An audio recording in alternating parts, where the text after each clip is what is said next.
for me it is irrelevant, but let's say for the Kashmirian tradition, as far as my teacher expressed it, Tantra is a very appropriate way to explore life according to our day and age, because it is simultaneously a non-dual tradition, but at the same time it is a multifold tradition. That means that all aspects of life are linked to this fulfilling of truth. So it is very different than the progressive or dualistic approach, which tend to demand a change in life. The Kashmirian tradition only demands listening toward life. So when you talk about Tantra, we are specific about the Kashmirian Tantra, because in the South India and in the Northern India, the word Tantra is used for traditions which are very different, which are entitled to the word Tantric, but it's a very different resonance. And even in Kashmir, there are some lines of dualistic Tantra, but my teacher referred to a non-dualistic line, so which can unfold in all walk of life. And the body is the main object of our perception, so of course it has some ramification in the exploration of the body feeling.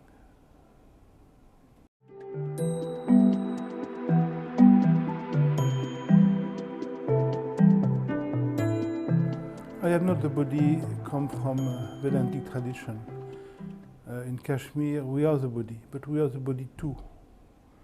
The body is one layer of expression, but generally we don't know this layer because what we call the body actually is not the body, it's a reaction toward the body. So most people feel their body as heavy, as tense, and think that this feeling is the body feeling. For us, this feeling is a reaction. When you're very young, something happens, some violence happens, and you create a tension, you tense your body to survive this situation. And slowly in life, you begin to keep all the creation you use to survive in violence or in other situations in life. And then the body becomes slowly a reaction. And the body, in fact, is used by most people as a way of fighting, as a way of defending yourself or asserting oneself. So this body of defending and asserting is not the body. It's a reaction. So before to know what we are not, we must know what it is we're talking about. So the inquiring about the body is just to open oneself to discover what really is the body. Is it this feeling of heaviness, of dullness, of tension?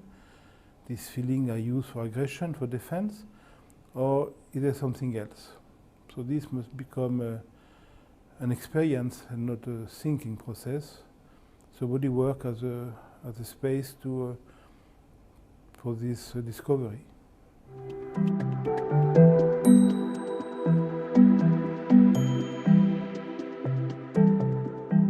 The pattern may dissolve, but there's nothing to transcend. The transcendence is a concept which is improper in Tantric Shaivism, because there is neither transcendence nor immanence. There is only intensity.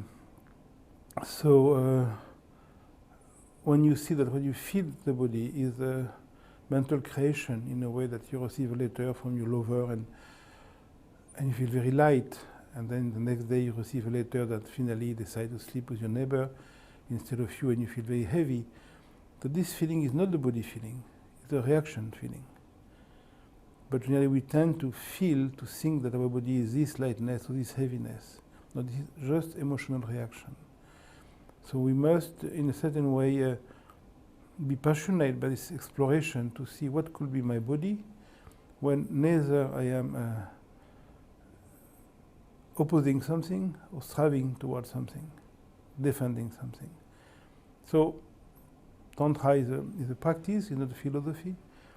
So the exploration go in that direction. And that, of course, has only a value because it transposes in all walk of life in a way that, for example, most people, when they do body work, if they bend forward, they feel a tension in the back.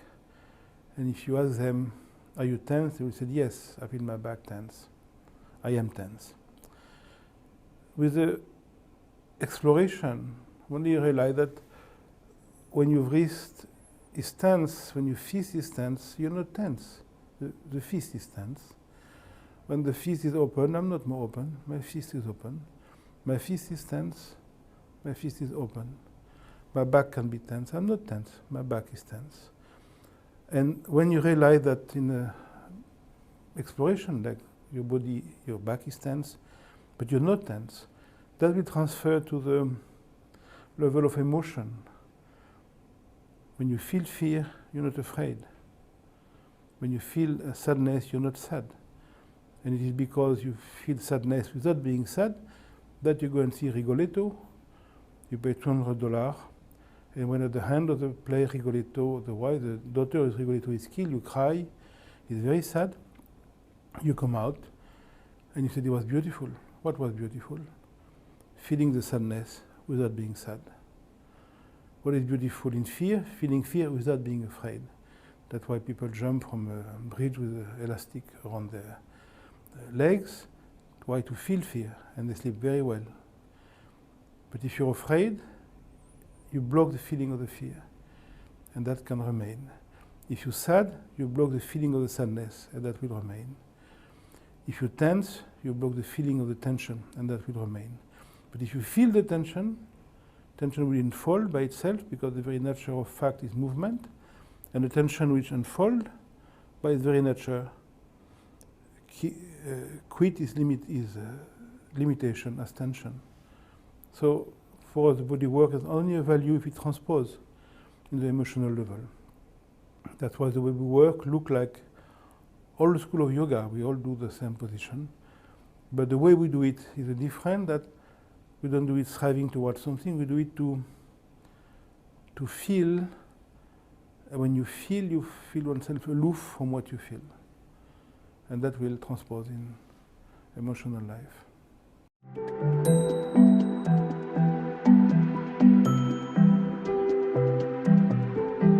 And the sadness is only there in the moment. When you come out of the theater, you're not more sad. You feel happy. So it was so beautiful. What was beautiful? To feel the sadness. But if you're sad, you block the sadness. Emotion has twofold. Either you're afraid of something and you cannot move. Either you feel fear and you move faster. So the first emotion, the first appropriation blocks the life. I'm afraid of this, I cannot move. The second, I feel the fear in my belly and my chest, I move faster. The adrenaline, all the chemical part of the body, make me alive. If I have to strike, I strike harder. I jump faster when I feel fear. But if I'm afraid, I cannot move. So only what reduces our abilities is eventually given away.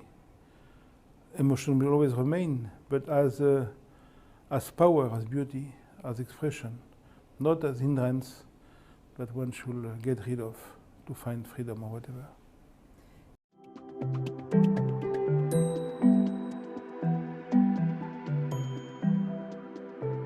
Emotion in sensation is we should not try to find understanding through the words, because words are kind of agreement between you and I. I don't know what you mean by emotion. You will never know what I mean by emotion. So when we say we agree on something very superficial. So understanding can only come from being understanding, which means we don't understand words. That means understanding don't belong to the mind, because the mind only functions with words. Without words, you cannot think. We only think with words. That's why language is very important to see its own limitation. But even in sacred language like Sanskrit, Chinese, or Arabic, where the structure, the semantic of the language is different, still, when Shankara wrote his text, his thinking of Sanskrit was a big part of his expression. If he will have know another language, his text, his philosophy would have been different. We think according to how we speak. So when you see that, it is very important that one, in a certain way, open to understanding without word, because other way, what we call understanding is just a reduction to the immensity of our own limitation. So there's nothing to understand. You give up understanding in a certain way. So I can never understand what this means, because this means nothing. Meaning are a kind of defense, which are a role to play to point to what is beyond defense. But as such, one can never understand something.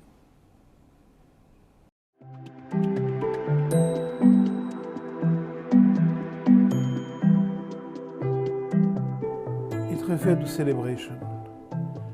When you realize you don't need to build anything in your life, that you don't need to achieve anything in your life, that you need to defend anything in your life, in a certain way what remains is a feeling of celebration, is a thanking. Not thanking something, not thanking somebody, but just the very fact of thanking. So for us, perception actually is thanking. Thinking is celebration. When thinking is used as an expression of this four-feeling. But generally, thinking is used as a defense. We use our fist or our elbow to fight, and we use our thinking to fight. I agree, I disagree, you're right, you're wrong. So thinking has become a fighting tool. But as such, it doesn't need to be. Thinking is, in a traditional way, an expression of truth. That's why if you read the text of Master Eckhart or Ibn Arabi or the great sage, their thoughts come from silence. So they bring you back to silence if you don't accent the semantic or the meaning. The rhythm come from silence. So Kashmiri Tantra reduce the importance of formulation. But this is not specific, because you'll find the same in all traditional expression.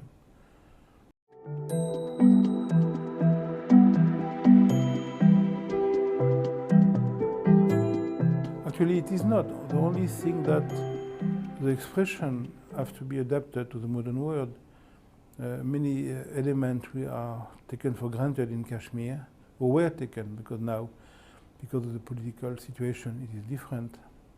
The Hindus have been expelled from Kashmir by the Islamic situation. It's not the same here. Here people live with the fantasy of a democratic world. They want to be happy getting married or having children or being rich or being recognized. So it's not that different, but it's expressed differently. In a way, in India, it was from the very beginning, at least intellectually recognized that the aim of life was not becoming something, but recognizing something. So here one should adapt. And it is a light adaptation, because it doesn't make a big difference. Because when you want a new husband, a new wife, a new dog, a new car, a new guru, or when you want freedom, actually what you want is this wholeness, which, because of your culture, because of your stupidity or your intelligence, you project onto a woman, onto a man, onto a guru, onto a tradition, onto a car. But actually you don't want the husband, because when you get it, you will want another one. You don't want the car, because when you have it, you want another one. So what we want is not what we want. So even if I think the goal of my life is to have a white dog, I want the same thing as the sadhu in the Himalayas. So what we pretend to want is unimportant, because the longing is the same. Just at some point the longing becomes more clear. So it doesn't, there is no expansion of energy in some objective direction.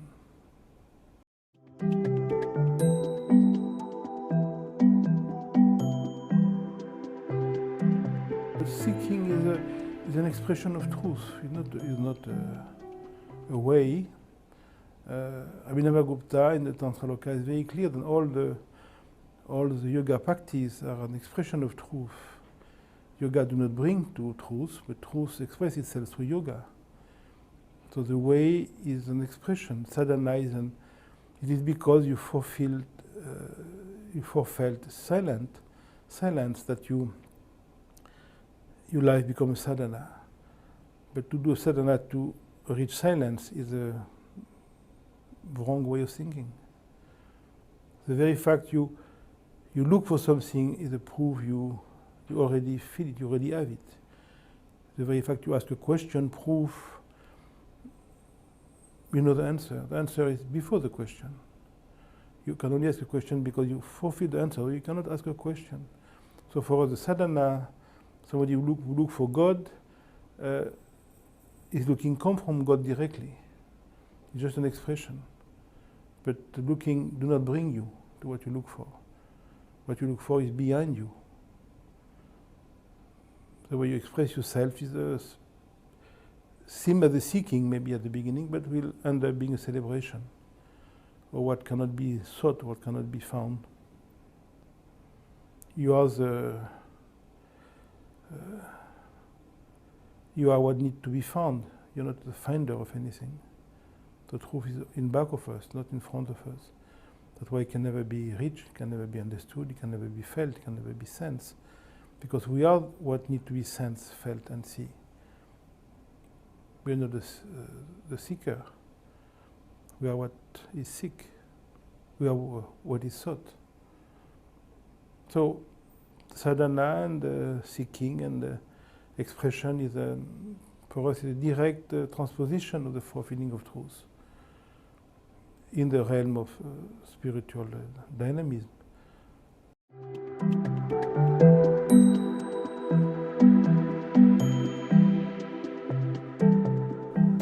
Actually, again, it will be a limitation to try to say what is truth, what is consciousness, what is silence, because you and I are going to agree that it is this, but we agree on two words which have different meaning for us. According to culture, to mind, we will understand the word in different ways. Oh yes, we agree, we don't agree, we just pretend. So truth is a word used to describe the fact that even if you have 3 wives and 3 husbands and 3 cars and something is not totally satisfied and you want something else, and whatever you want, when you get it, very soon you want something else. So this longing for what seemed to be something for a long time can be called truth or consciousness, but the word do not reveal what it is. The word make it more objective. That's why in Sanskrit we use the word anama, what has no name. So whatever name we use it is a pedagogical tool. It's what you cannot question. You can give up everything, but this longing at some point you cannot give it up, because it is what we want in every action, in every thought, in every perception. You can never give up this fulfilling.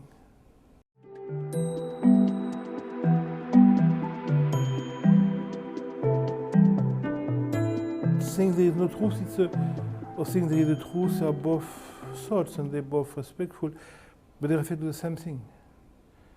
According to my brain, to my culture, if I'm communist, I will say there is no truth, that's the truth. If I'm a Buddhist, I would say the truth is Trikaya, the truth is Buddhahood. Why not? We're talking about the same thing, with different clause. So at some point you stop accenting the clause, and you feel in a way what it means, without making it objective meaning, but it always remains a fulfilling.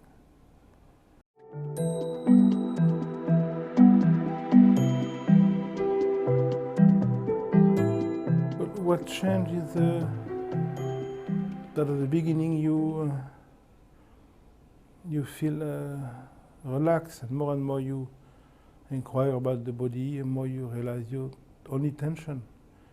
That at the beginning you feel still, and more you inquire about the mind, and more you realize you're not still really. So you just discover all your limitation, more and more clearly. There's ever a room for appropriation. In this line, you cannot become something, you don't become a guru, you don't become enlightened, you see your limitation. This very fact is our freedom. There is no other. When you see your pretension, this is what is called humility. But there is no room to be humble, but in pretension. So the seeing is more and more intense. It's endless because perception is endless. But it's not endless in time, because time is what comes and goes. So slowly the accent is shift from time to intensity, in which time appears. So there's really no evolving, nothing change. But you don't accent things anymore.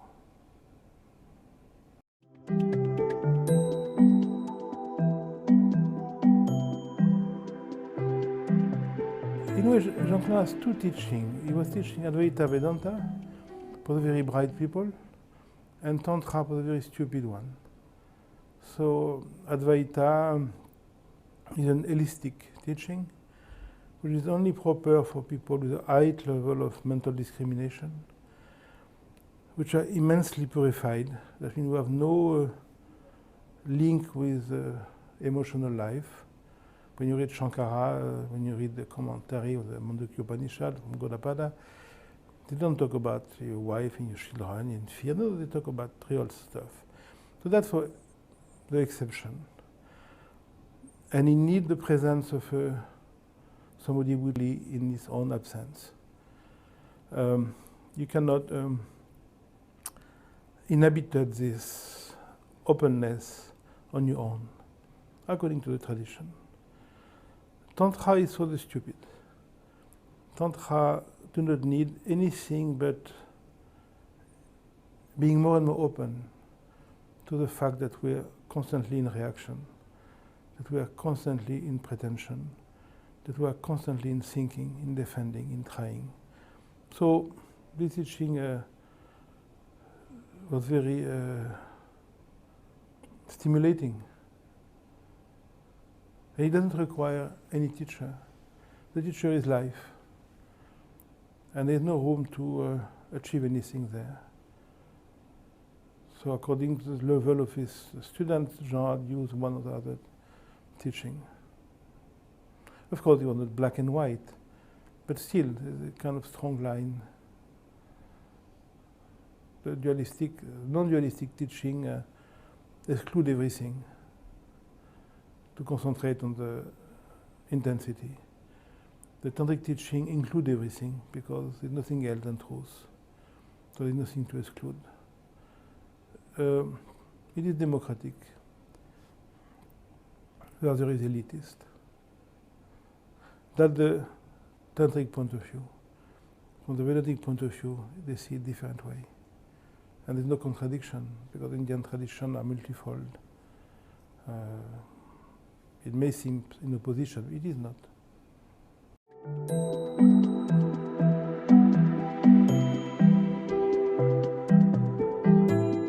Advaitic tradition is a very, it's considered for the elite. When you read the Upanishad, they don't give you advice how to lead your life.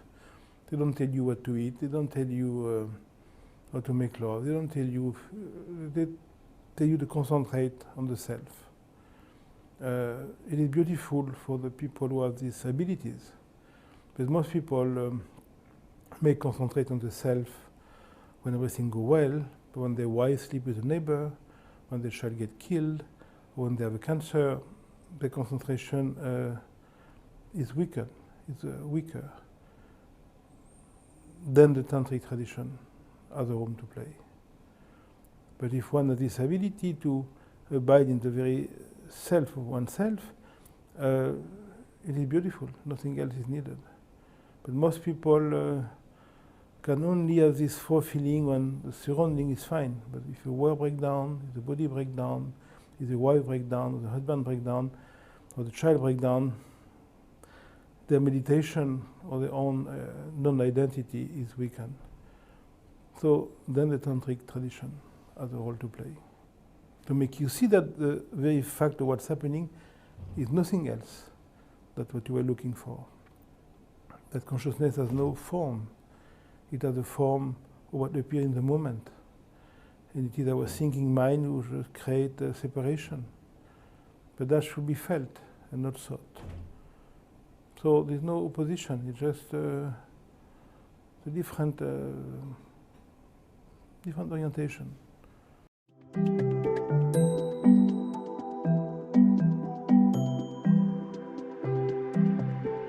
There's no such thing as the body. Body is a thought.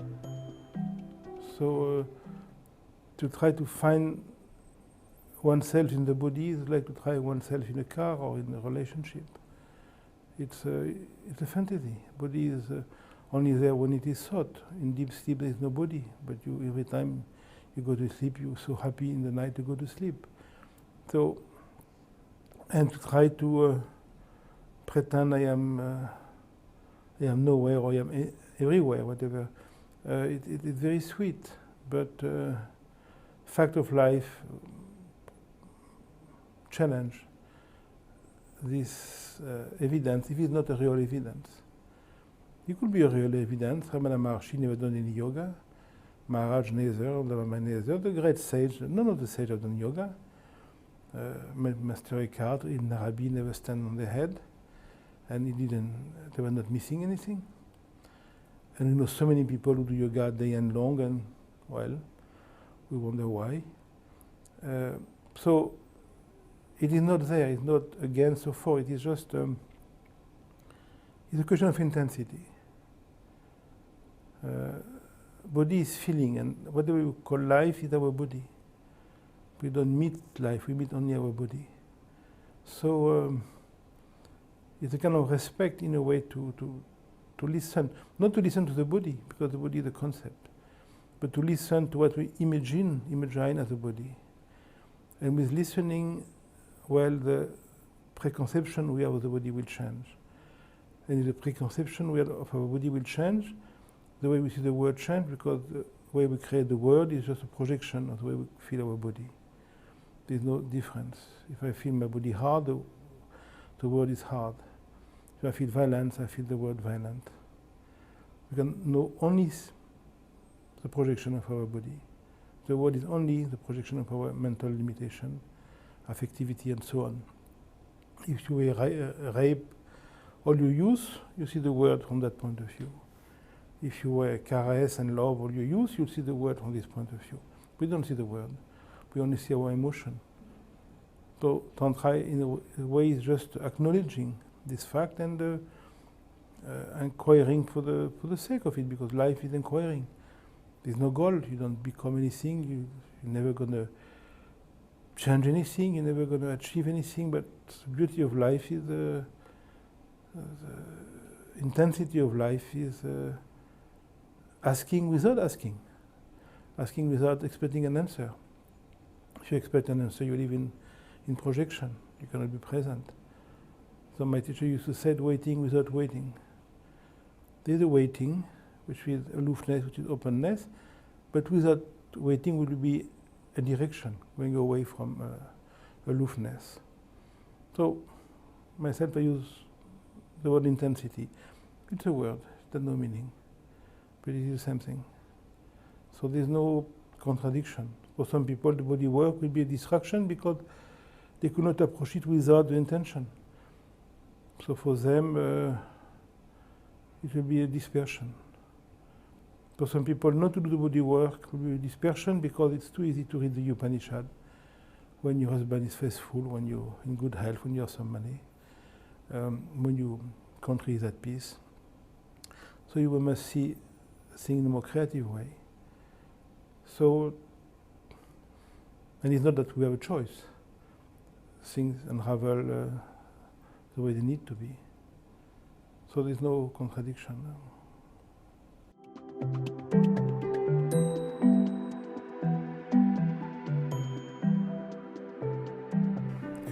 Murti and Vivekananda and Ramakrishna and his guru.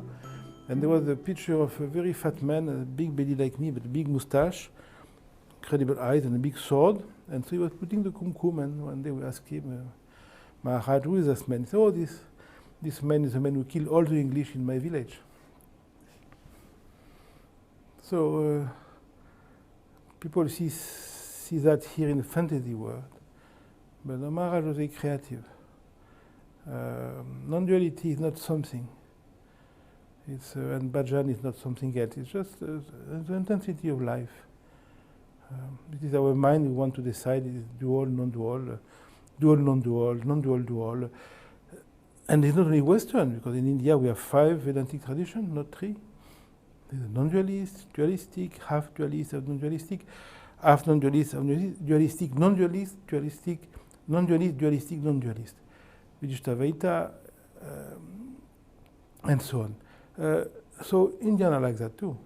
And Kashmir Shaivism is endless. That's the level of possibility. So that's the beauty of mind, like this. So many kind of music and birds and thoughts. It's the same thing. But there's never a contradiction. That's the beauty of India, that there is nothing is considered superior. It's only here that we want to know what is the best, which means nothing, but the best for who, the best for me, but this me has no meaning. There's no best, but everything has a space, and so there's no, that's why in India, if you're a prostitute, if you're a banker, if you're a guru, if you're a pandit, it is the same, because that's your way to express your life, your inquiry, but nothing is higher. It's just for a short moment, it seems like that. That's why you don't change job, because you change job if you think from a prostitute to become a banker, maybe it's better. It is not. So you stay where you are. You don't lose any energy trying to become anything, and you focus on the intensity. Then the prostitute could be a Jnanese, the banker could be a Jnanese, and the sadhu could be a Jnanese, why not? But there's no way which is better. Abhinavagupta refused the initiation to anybody who would wear the Shiva marks, even in the 10th centuries. So there's no best anywhere. That's very the root of Indian culture.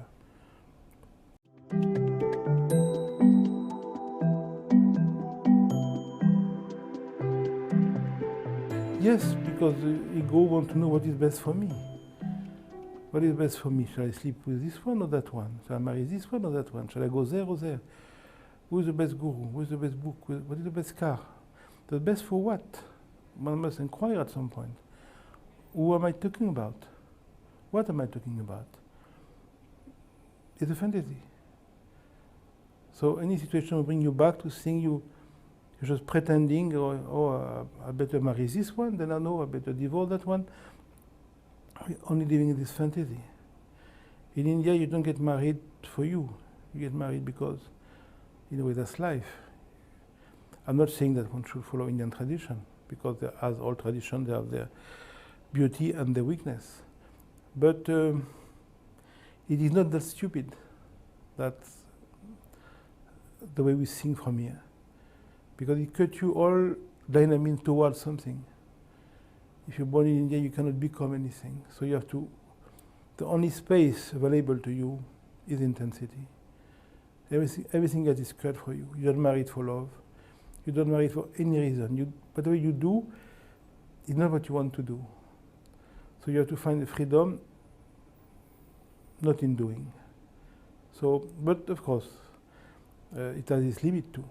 It has its frustration too. It has its violence too, and it is what it is. But the idea that when people do here, what is best for myself, what tradition shall I follow, must be seen at some point as the ultimate misleading attitude. I'm not there to follow the tradition I like. The tradition for me is the one who's going to challenge me. And this is what I'm going to dislike. Because what I like is what gives me security. Security belongs to the ego. So I'm going to follow the tradition I dislike the most. That's the good one for me. If I dislike it, that means I'm challenged by it. That's what I should do. What I want to do is always the wrong path. What I don't want to do is what I should do. That's the tantric way. If I don't want it, it's because I have a defense. This defense stops me from breathing life. To see the defense, I must encounter it. That's the only way. But generally, when I have a defense, I go somewhere else. Or I follow this tradition because it's easy, it fits me, I like it, I feel comfortable. That's the ego talking. We must only go where we don't want to go. That's the right way. That's the tantric way.